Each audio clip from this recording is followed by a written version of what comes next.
Chapter 6. Ta-da! In the torchlight, Jack saw 3 huge men standing over him. One with very squinty eyes held the torch, one with a very red face held Jack, and one with a very long mustache held on to Annie. Annie was kicking and yelling. "Stop!" said the one with the very long mustache. "Who art thou?" said the one with the very red face. "Spies, foreigners, Egyptians, Romans, Persians?" said the squinty-eyed one. "No, you dummies," said Annie. "Oh, brother," Jack muttered. "Arrest them," said Redface. "The dungeon," said Squinty Eyes. The guards marched Jack and Annie out of the armory. Jack looked back frantically. Where was his backpack? "Go," said a guard, giving him a push. Jack went. Down they marched, down the long, dark hallway.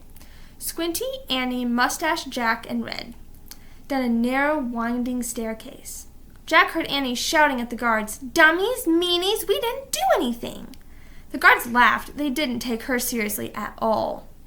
At the bottom of the stairs was a big iron door with a bar across it. Squinty pushed the bar off the door. Then he shoved at the door. It creaked open. Jack and Annie were pushed into a cold, clammy room.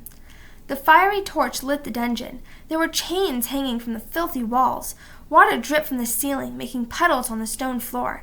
It was the creepiest place Jack had ever seen. "We'll keep them here till the feast is done, then turn them over to the Duke," said Squinty. "He knows how to take care of thieves." "There will be a hanging tomorrow," said Mustache. "If the rats don't get them first," said Red. They all laughed.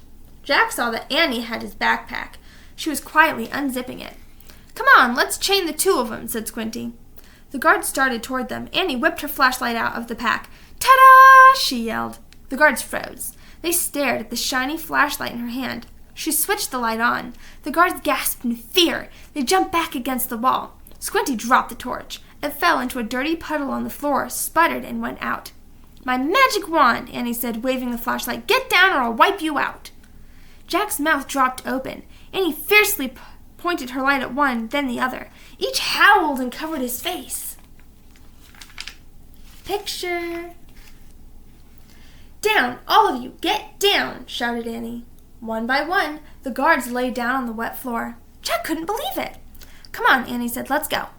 Jack looked at the open doorway. He looked at the guards quaking on the ground. "Hurry," said Annie. In one quick leap, Jack followed her out of the terrible dungeon.